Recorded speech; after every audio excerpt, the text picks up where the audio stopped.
ঠিক আছে যুবক, একদিন নারী দেখতে দেখতে কবরে চলে যাবে, একদিন ছবি দেখতে দেখতে কবরে চলে যাবে, কোনোদিন মনেও পড়বে না এটা। উলঙ্গ নাচ দেখতে দেখতে জীবন শেষ হয়ে যাবে। হারাম খাইতে খাইতে কিস্তিতে অনবাকি আমরা কবরে নাই। সুদের টাকা পরিশোধ করতে এখনো বাকি, এই কিছুদিন আগে আমারে এক ঘনিষ্ঠ লোক আমারে বলতেছে, এক বেটির জামাই পুরা বাজারে সুদ দিত, সুদে টাকা লাগাইতো, জামাই মরে গেছে। ইমাম সাহেব আমারে বলতেছে, হুজুর, ইমাম সাহেব বলতেছে, মসজিদের ইমাম সাহেবের কাছে মহিলা আছে, ওই বেটার বউ আইয়া বলছে, হুজুর আপনি তো এই বাজারের ইমাম, আপনি যদি আমার একটু সহযোগিতা করেন, আমরা হেবড়া কাঁদতে কাঁদতে টাকা পাই, আমি বিগদ্দুর মিলাই দিতেন লিখে দিই। ইমাম সাহেব জিজ্ঞাসি কি এর টাকা? ইমাম সাহেবের সুদের টাকাটি উড়াই দিত, মুসল্লি করতে বেরিয়ে আছে। চিন্তা করছেন? তার মানে মৃত্যুর দিন পর্যন্ত মনে পড়ে নাই এটা হারাম। এই জীবন কেমন জীবন বাবা, এ কেমন জীবন? যে যুবক সারা রাত উলঙ্গ ছবি দেখলো, তার শরীর নাফাক হয়ে গেছে, হারাম বীর্যপাত হয়েছে, এই ঘুম যদি আর না ভাঙে,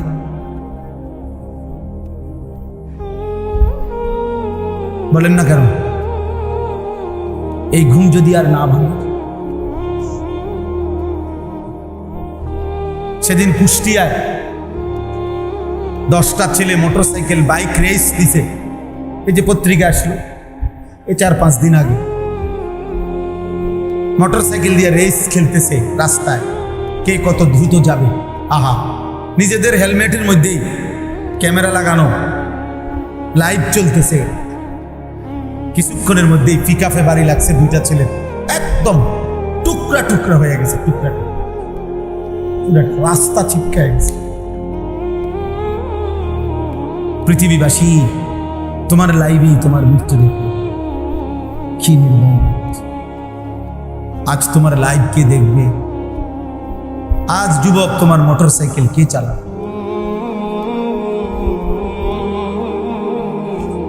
আজ তো ওই বাকি 8 বন্ধু আছে, তো তোমরা 2জন তো না। ওরা তো ঠিকই দুনিয়া ভোগ করতেছে, তোমরা তো নাই।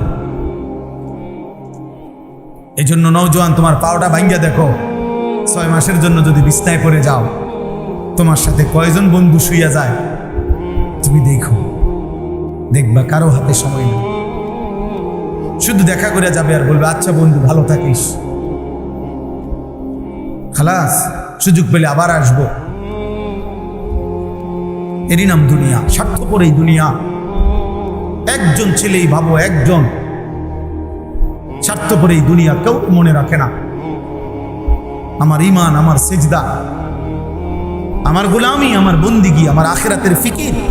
খোদার কসম, এটাই আমার কাজে আসবে, এটাই আমার সঙ্গী হবে। দুনিয়া আমারে মনে রাখে। মাইলস্টোন স্কুল অ্যান্ড কলেজের বাচ্চাদের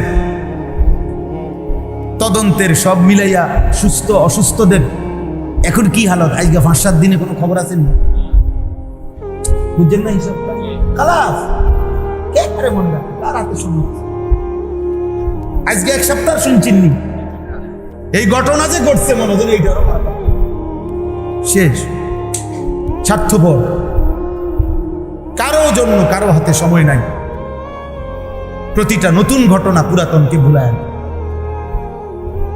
প্রতিটা নতুন ভয়ঙ্কর অ্যাক্সিডেন্ট পুরাতন অ্যাক্সিডেন্ট ভুলায়। আমি এখন এদিক দিয়ে আসতেছি, নাইগর থেকে এদিক দিয়া আসছি, যে দেখছি সিএনজি পড়ে গেছে সাইডে।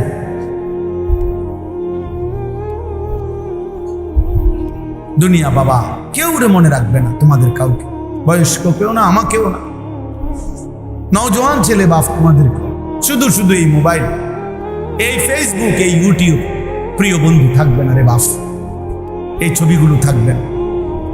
তোমার এই স্মৃতি কিচ্ছু না, বেহুদা। তুমি না মনে মনে ভাবছো স্মৃতি হিসাবে রাখলাম, না রে বাপ, স্মৃতি হিসাবে থাকবে। আমি টেলিগ্রাফ দেখছিলাম কখন আর নাই। আমি পিয়নের চিঠি সেটাও তো দেখছি, এখন আর নাই, চলে না। আমি ল্যান্ড ফোন, ওই যে টেলিফোন এমনি এমনি ঘুরে ঘুরে আমরা কল করতাম, ওইটা আমি দেখছি, এখন আর এগুলার প্রচলন নেই।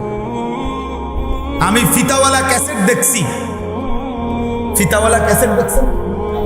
ও এখন কি চ্যাপ্টা চ্যাপ্টা যে সিডি ক্যাসেট আছিল ওইটি কই?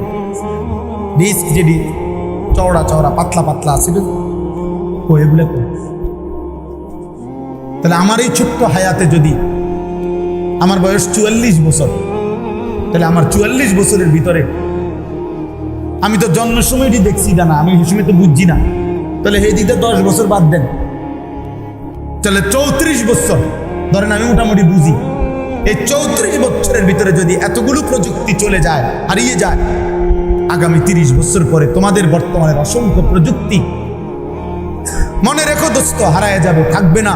কিন্তু আল্লাহর কসম, এই যে রাত জেগে নারী দেখছো, ছবি দেখছো, উলঙ্গ নাচ দেখছো, জিনা আর ব্যভিচার আর নারীর পিছনে হাঁটে শরীর যৌবন স্বাস্থ্য নষ্ট করছো, হয়তো মোবাইল থাকবে না, ওই প্রযুক্তি থাকবে না, কিন্তু বাম কাঁধে যে আমল নামা গুনাহগুলো লেখছে, আল্লাহর কসম এগুলা নিয়েই তোমার হাসরের ময়দানে দাঁড়াইতে হবে।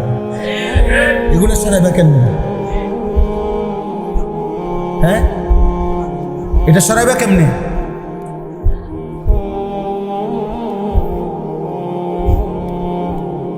মোবাইলে না হারিয়ে যাবে তুমি আখেরাত? বাম কাঁধের ফেরেশতার কলম, আমল নামার খাতা, জমিনের সাক্ষী, অঙ্গ প্রত্যঙ্গের সাক্ষী, ফেরেশতাদের সাক্ষী, খুদ আল্লাহ তাআলার সাক্ষী, সেগুলো মুছবে কিভাবে বলেন? ইয়াউমা ইদিন তুহাদ্দিসু আখবারাহা, কোরআনে আল্লাহ বলে কিয়ামতের দিন জমিন তোমাদের সব কথা বলবে, জমিন কথা বলবে। ওয়া শাহিদা আলাইহিম সামউহুম ওয়া আবসারুহুম ওয়া জুলুদুহুম বিমা কানু ইয়ামালুন, আল্লাহ বলে তোমাদের কান, চোখ এবং সারা দেহের চামড়া তোমাদের সমস্ত কর্মকাণ্ড সম্পর্কে আমি আল্লাহর সামনে সাক্ষ্য দেবে। সারা দেহের চামড়া, তাহলে এটা আড়াল করবা কেমনে বাপ? নিজের শরীর থেকে কেউ গুনাহকে আড়াল করা সম্ভব? কোনোদিন সম্ভব? পৃথিবীর কোন প্রযুক্তি দিয়ে আমার হাত থেকে গুনাহ আমি আলাদা করব? আমার পাও থেকে আমি গুনাহকে কেমনে বিচ্ছিন্ন করব? সে তো আমার সঙ্গেই ছিল। এই সাক্ষীটা আমি মুছবো কেমনে? জমিনের সাক্ষী আমি মুছবো কিভাবে? কিরামান কাতিবিন ইয়ালামুনা মা তাফআলুন, আল্লাহ বলেন সম্মানিত এই লেখক ফেরেশতাগণ, ডানে বামে শুধু তারা লিখে এটা না, ইয়ালামুন অর্থ হলো তারা তাদের মেমোরির মধ্যেও মুখস্থ করে, ব্রেনের মধ্যে আবার কাগজেও লেখে, কলমেও লেখে। তাদের কাছে দুইটা সাক্ষী, একটা হলো তারা মুখেও বলবে, লিখিত ফাইলও দেখাবে। তো কয়টা হলো? চারটা হলো।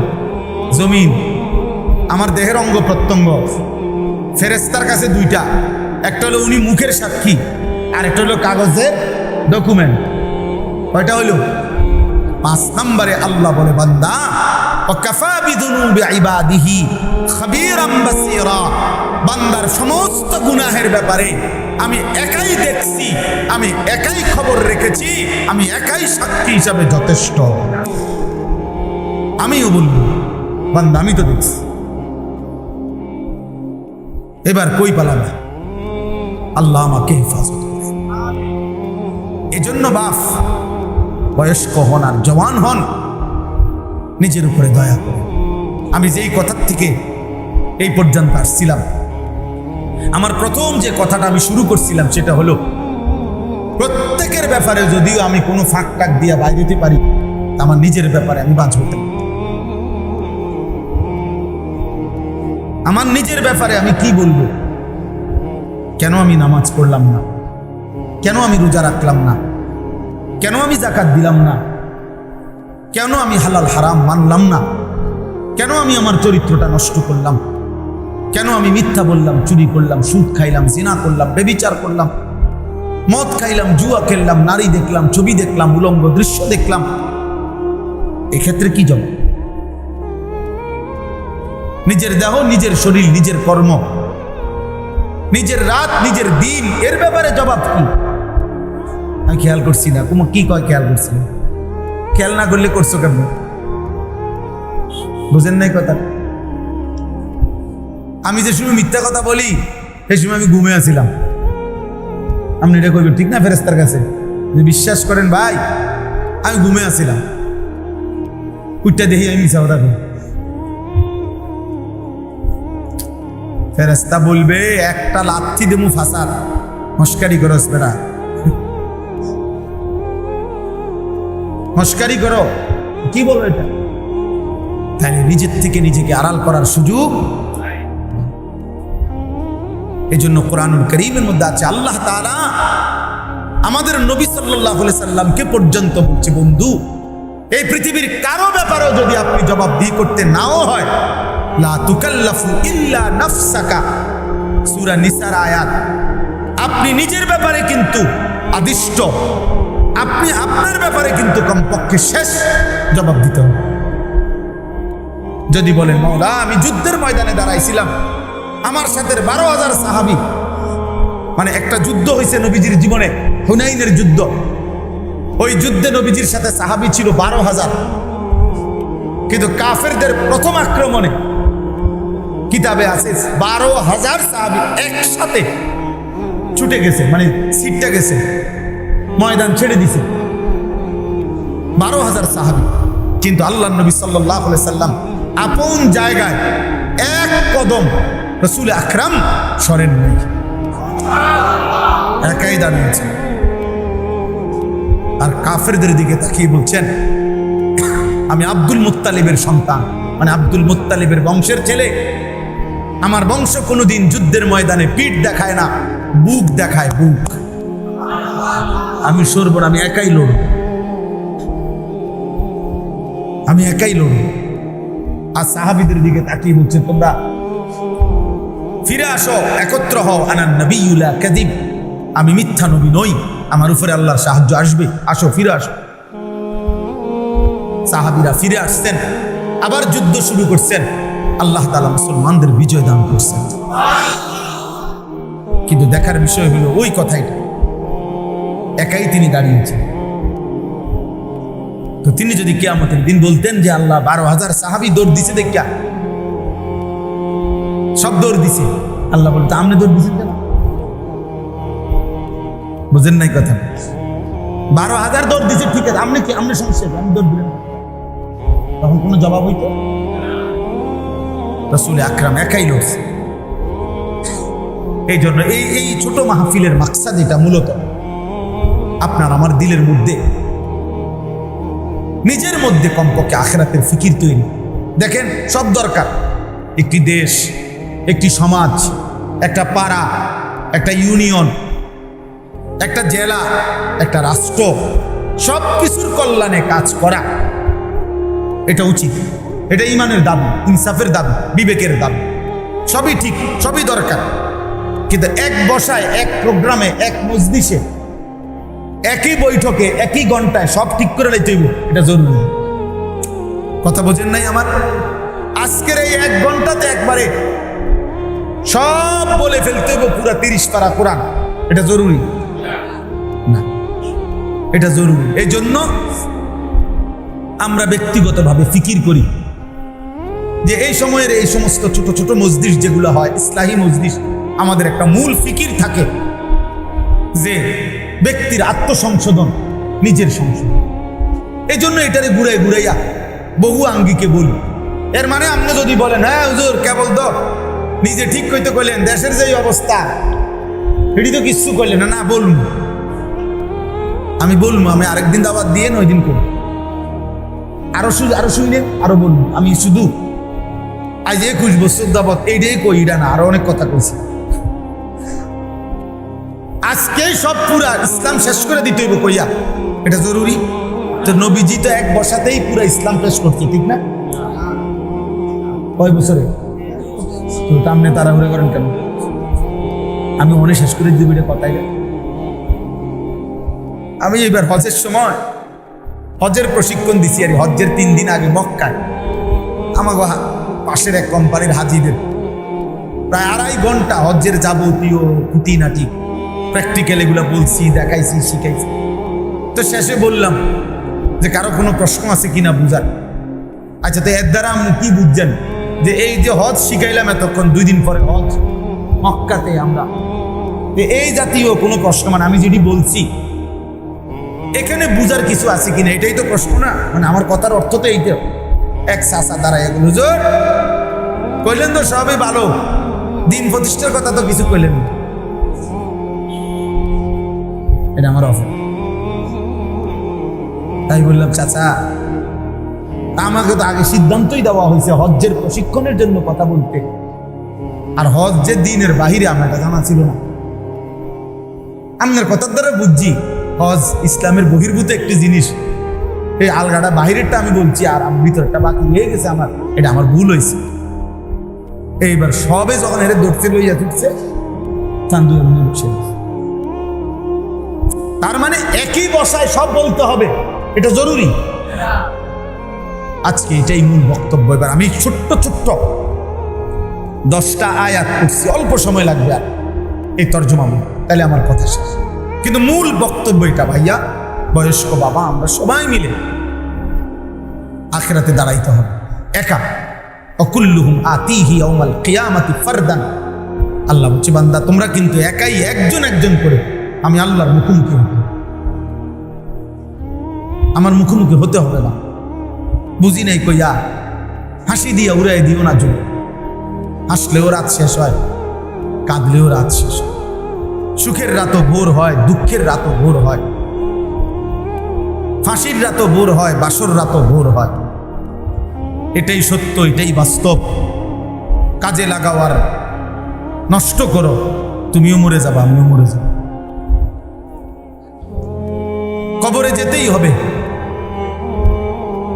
রাজপ্রাসাদের মানুষটাও কুড়ে ঘরে 3 বেলা যে ঠিক মতো খায় সেও মরে যাবে। 3 বেলা যে খানা পায় নাই, বুখা নাঙ্গা ফকির অভাবী, সেও মরে যাবে। মৃত্যু নিশ্চিত, চলে যেতে হবে, এটাই নিশ্চিত।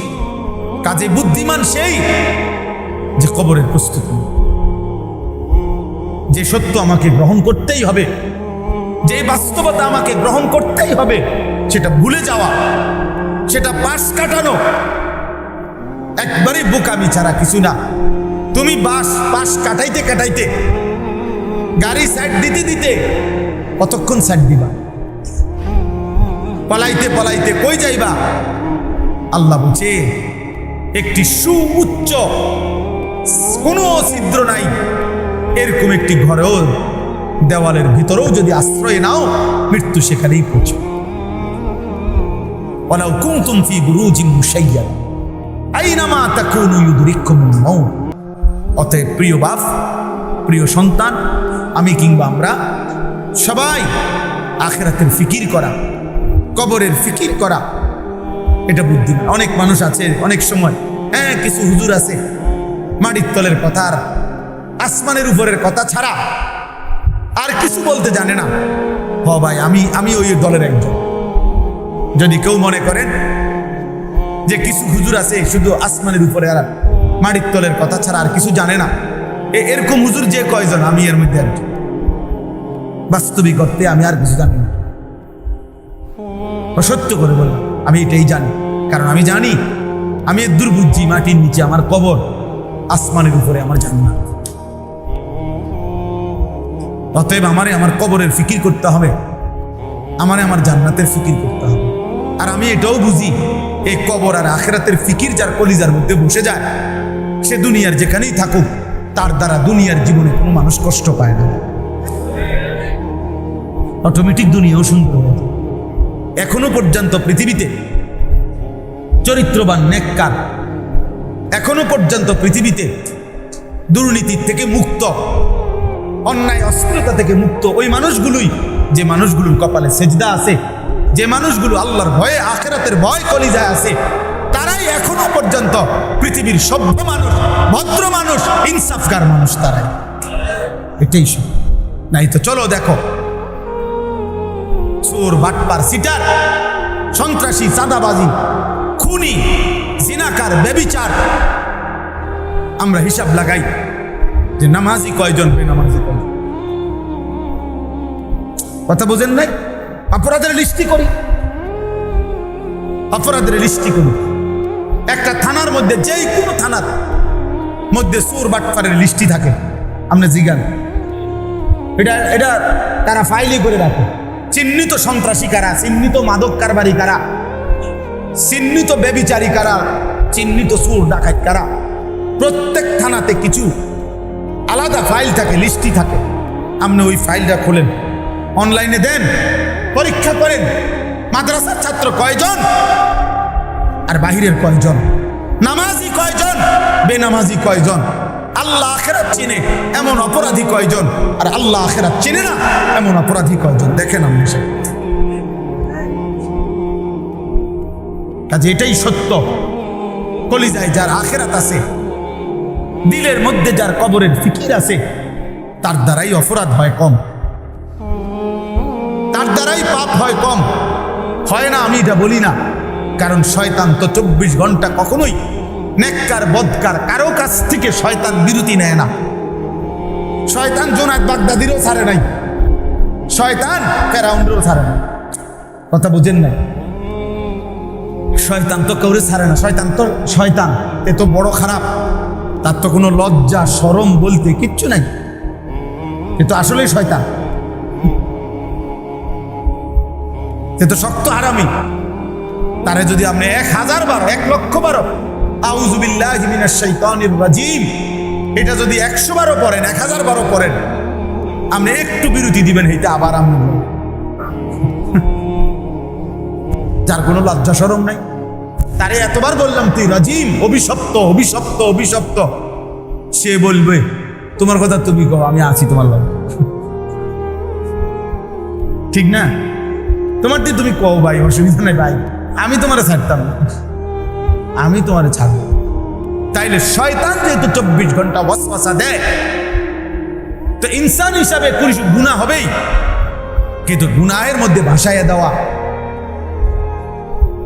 আখিরাতকে টোটাল ভুলে যাওয়া, এটা বড় ক্ষতিকর। আল্লাহ আমাদেরকে বুঝ দান করেন।